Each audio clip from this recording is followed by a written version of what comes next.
ఇక తెలంగాణలోని గురుకులాల్లో నిత్యం ఏదో ఒక చోట ఫుడ్ పాయిజన్ ఘటనలు చోటు చేసుకునే ఉన్నాయి.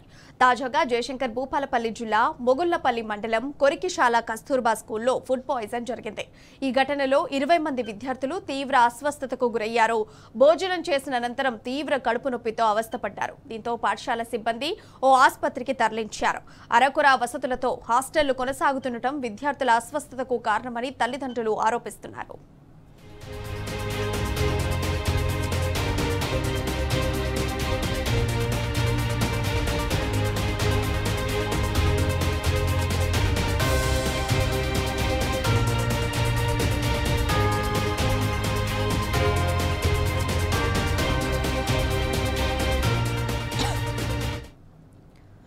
ఇక తెలంగాణలోని గురుకులాల్లో నిత్యం ఏదో ఒక చోట ఫుడ్ పాయిజన్ ఘటనలు చోటు చేసుకుంటూనే ఉన్నాయి. తాజాగా జయశంకర్ భూపాలపల్లి జిల్లా మొగుళ్లపల్లి మండలం కొరికిశాల కస్తూర్బా స్కూల్లో ఫుడ్ పాయిజన్ జరిగింది. ఈ ఘటనలో 20 మంది విద్యార్థులు తీవ్ర అస్వస్థతకు గురయ్యారు. భోజనం చేసిన అనంతరం తీవ్ర కడుపు నొప్పితో అవస్థపడ్డారు. దీంతో పాఠశాల సిబ్బంది ఓ ఆసుపత్రికి తరలించారు. అరకుర వసతులతో హాస్టళ్లు కొనసాగుతుండడం విద్యార్థుల అస్వస్థతకు కారణమని తల్లిదండ్రులు ఆరోపిస్తున్నారు.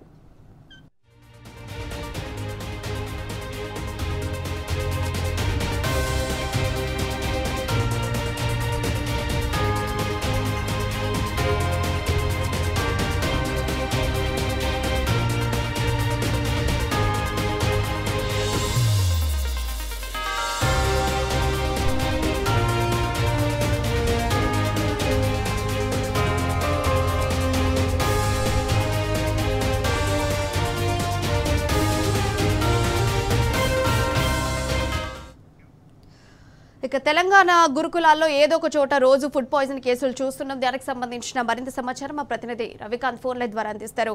అయితే రవికాంత్, చెప్పండి, మొత్తం ఎంతమంది విద్యార్థులు అస్వస్థతకు గురయ్యారు? పూర్తిగా గురుకులాల పరిస్థితి కాంగ్రెస్ ప్రభుత్వం అధికారంలోకి వచ్చినప్పటి నుంచి గురుకులాల పరిస్థితి అధ్వానంగా తయారైంది. పూర్తిగా విద్యార్థులు ఏదో చోట ఆత్మహత్య ఫుడ్ పాయిజన్ల ఘటనలు అయితే పెరిగిపోతున్న సందర్భాన్ని అయితే మనం చూస్తా ఉన్నాము. ఇవాళ జయశంకర్ భూపాలపల్లి జిల్లా మొగుళ్లపల్లి మండలం కొరికిశాల కస్తూర్బా గాంధీ స్కూల్లో ఫుడ్ పాయిజన్ జరిగింది. ఈ ఘటనలో 20 నుంచి 30 మంది విద్యార్థులైతే అస్వస్థతకు గురయ్యారు. వీళ్ళను ఈ అస్వస్థతకు గురైనటువంటి అమ్మాయిలందరినీ కూడా, బాలికలందరినీ కూడా చిట్యాల పిహెచ్సికి తరలించినట్టుగా తెలుస్తా ఉంది. అక్కడికి తరలించి చికిత్స అందిస్తున్నారు. పూర్తి స్థాయిలో ఆహారం కావచ్చు, గురుకుల పాఠశాలకు సంబంధించి అంతా కూడా అపరిశుభ్రంగా కనిపిస్తా ఉన్నాయి. ఆ కిచెన్లన్నీ కూడా అపరిశుభ్రంగా కనిపిస్తా ఉన్నాయి. ఆహారం విషయంలోనూ పూర్తిగా నిర్లక్ష్యం వహిస్తా ఉన్నారు. ఉన్నటువంటి గురుకుల పాఠశాలలో మాజీ మంత్రి సత్యవతి రాథోడ్ వెళ్ళిన సందర్భంలో అట్లాంటి దృశ్యాలు కనిపించాయి. పూర్తి స్థాయిలో ఆహారంగా అందించే పరిస్థితి కనిపిస్తా ఉంది. ఈ కొరికిశాలకు సంబంధించిన కస్తూర్బా గాంధీ బాలికల పాఠశాలను 2-3 రోజుల క్రితమే మాజీ ఎమ్మెల్యే గండ్ర వెంకటరమణారెడ్డి కూడా సందర్శించారు. ఇటీవల బీఆర్ఎస్ వర్కింగ్ ప్రెసిడెంట్ కేటీఆర్ ఇచ్చినటువంటి పిలుపు మేరకు ఎక్కడికక్కడ మాజీ ప్రజాప్రతినిధులందరూ కూడా వాళ్ళ ప్రాంతాల్లో ఉన్నటువంటి గురుకుల పాఠశాలను సందర్శిస్తా ఉన్నారు. ఆ పాఠశాలలో సందర్శించిన అనంతరం అక్కడ ఉన్నటువంటి లోపాల విషయంలో అక్కడ ప్రిన్సిపల్ కావచ్చు, అక్కడ ఉన్నటువంటి గురుకుల పాఠశాలకు సంబంధించినటువంటి సిబ్బందికి సూచనలు చేస్తా ఉన్నారు. ఇటీవల గండ్ర వెంకటరమణారెడ్డి కూడా వెళ్ళిన సందర్భంలో హాస్టల్ కి సంబంధించిన యాజమాన్యం ఏం చెప్తుంది మరి దీనికి సంబంధించి? యాజమాన్యం ఇప్పటి వరకైతే స్పందించలేదు. పూర్తిగా అక్కడ ఉన్నటువంటి వాటర్ సమస్య మనకు స్పష్టంగా కనిపిస్తా ఉంది. ఆహారం విషయంలోనూ స్పష్టమైనటువంటి లోపాలు కనిపిస్తా ఉన్నాయి. ఆహారం సరిగా వండడం లేదు. ఉడకని అన్నం వండుతున్నారు స్థాయిలో ఆ పప్పు కూడా ఉడకని పప్పు ఆహారంలో అందిస్తా ఉన్న పరిస్థితి. సాంబార్ కూడా బాగా లేదన్నటువంటి సమాచారం మనకు అందుతా ఉంది. ఏదైతే రైస్ ఉంటుందో ఆ రైస్ ముక్కిపోయినట్టుగా, వాసన వస్తున్నట్టుగా కూడా ఏ పాఠశాలకు వెళ్ళినా కూడా మనకైతే కనిపిస్తా ఉంది. ఇదే అంశం అంటే ఈ విద్యార్థుల అస్వస్థతకు మధ్యాహ్నం లంచ్ చేసిన తర్వాత వీళ్ళందరూ కూడా అస్వస్థతకు గురైన పరిస్థితి మనకు కనిపిస్తా ఉంది. ఈ మొగుళ్ళపల్లి మండలం కొరికిశాలలో ఉన్నటువంటి కస్తూర్బా గాంధీ పాఠశాలలో అనేక సమస్యలు. రవికాంత్, రోజుకొక చోట మనం ఫుడ్ పాయిజన్ కేసులు గురుకులాల్లో చూస్తూనే ఉన్నాం. బట్ స్టిల్ ఇంకా కూడా ఎందుకు మరి ఈ ప్రభుత్వం ఇంకా నిర్లక్ష్యాన్ని చూపిస్తుంది? అంటే పిల్లల భవిష్యత్ అంటే పిల్లల ప్రాణాలంటే ప్రభుత్వానికి లెక్కలేదా మరి? పిల్లల భవితవ్యం ఇప్పుడు ఏదైతే వాళ్ళ ఫ్యూచర్ ను ఆలోచించడం కాదు. ఇప్పుడు ఈ రోజు వాళ్ళు ఆ గురుకులాల్లో ఏం ఆహారం తింటున్నారు, అక్కడ పరిస్థితులు ఎట్లా ఉన్నాయి. కొన్ని పాఠశాలల్లోనైతే విద్యుత్ సరఫరాకు సంబంధించినటువంటి విద్యుత్ వ్యవస్థ ఏదైతే ఉంటుందో స్విచ్ బోర్డులు, ఆ వైర్లు వేలాడుతూ కనిపిస్తా ఉన్నాయి. ఇది చాలా ప్రమాదకరమైన విషయంగా కనిపిస్తా ఉంది. ఒకవైపు విద్యుత్ సంబంధించినటువంటి లోపాలు, అక్కడ తాగునీటి సమస్య, ప్రధానంగా తాగునీరు సరిగా అందడం లేదు. పరిశుభ్రమైనటువంటి స్వచ్ఛమైనటువంటి తాగునీరు అందించే పరిస్థితి కనిపిస్తా ఉంది. వానాకాలం కావడంతో సీజనల్ వ్యాధులు వస్తాయి.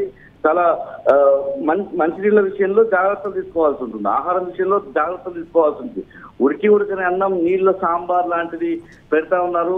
ఎక్కడికి వెళ్ళినా కూడా ఇదే పరిస్థితి మనకు కనిపిస్తా ఉంది. ఫుడ్ మెనూ ఒకలా ఉంటుంది, అక్కడ అందించేటువంటి ఆహారం ఒకలా ఉంటుంది. ఇదే కారణంగా ఎక్కడ చూసినా కూడా విద్యార్థులకు సంబంధించి ఇది కస్తూర్బా గాంధీ పాఠశాల అయితే, మహాత్మా జ్యోతిబా ఫులే పాఠశాల అయితే, ఓవరాల్ గా ఎక్కడ గురుకుల పాఠశాలలు కూడా ఆహారం విషయంలో విద్యార్థులు అయితే ఇబ్బందులు పడతా ఉన్నారు. ఇట్లా ఎవరైనా బీఆర్ఎస్ సంబంధించినటువంటి నాయకులు, ప్రతిపక్షంలో ఉన్న నాయకులు వెళ్ళిన సందర్భంలో వాళ్ళ బాధలు చెప్పుకుంటా ఉన్నారు. మీరు ఇట్లాంటి ఆహారం తిని ఉండాల్సి అంశాలను వెల్లడిస్తా ఉన్నారు. పూర్తి స్థాయిలో అధికారులు వెళ్ళినప్పుడైతే వీళ్ళను బెదిరింపులకే గురి చేస్తారు.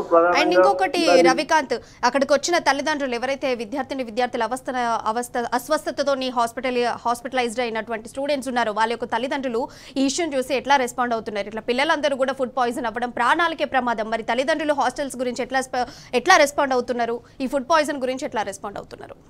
ఓవరాల్ గా తల్లిదండ్రులు అయితే ఈ ఘటన చూసి వాళ్ళ పిల్లల అస్వస్థత చూసి అయితే తల్లడిల్లిపోతున్న సందర్భం కనిపిస్తా ఉంది. ఇప్పుడిప్పుడే ఆ విద్యార్థులకు సంబంధించినటువంటి తల్లిదండ్రులు చిట్యాల పిహెచ్సికి తరలి వస్తా ఉన్నారు. ఎందుకంటే ఈ ఘటన వాళ్ళు మధ్యాహ్నం భోజనం చేశారు, తర్వాత ఒక్కరొక్కరిగా అస్వస్థతకు గురి కావడంతో అక్కడ ఉన్నటువంటి సిబ్బంది అయితే వాళ్ళను మొదటగా అంబులెన్స్లో చిట్యాల పిహెచ్సికి అయితే తరలించారు. తల్లిదండ్రులకు కూడా ఇప్పుడిప్పుడే ఆ విషయం తెలుస్తా ఉంది. వాళ్ళు కూడా చిట్యాల పిహెచ్సికి తరలి వస్తున్న సందర్భం అయితే మనకు కనిపిస్తా ఉంది. పూర్తి స్థాయిలో మధ్యాహ్నం లంచ్ చేయడమే ఈ విద్యార్థులకు సంబంధించిన అస్వస్థతకు కారణంగా మనకైతే ప్రాథమికంగా సమాచారం అందుతోంది. అక్కడ అపరిశుభ్రత కూడా కారణంగా కనిపిస్తా ఉంది. Right Ravikant, thank you. మొత్తంగా తెలంగాణలో చూసుకుంటే గురుకులాల్లో ఎక్కడ చూసినా ఫుడ్ పాయిజన్ కనిపిస్తుంది. ఇప్పుడు రీసెంట్గా భూపాలపల్లి జిల్లా మొగుళ్ళపల్లి మండలం కొరికిశాల కస్తూర్బా కళాశాలలో కూడా ఫుడ్ పాయిజన్ అయింది. 20 మంది విద్యార్థులు అస్వస్థతతో హాస్పిటలైజ్డ్ అయ్యారు. ఇది ఖచ్చితంగా కాంగ్రెస్ సర్కార్ యొక్క నిర్లక్ష్యం అని కూడా అక్కడ తల్లిదండ్రులు వాళ్ళందరూ కూడా చెప్పుకొస్తున్నారు.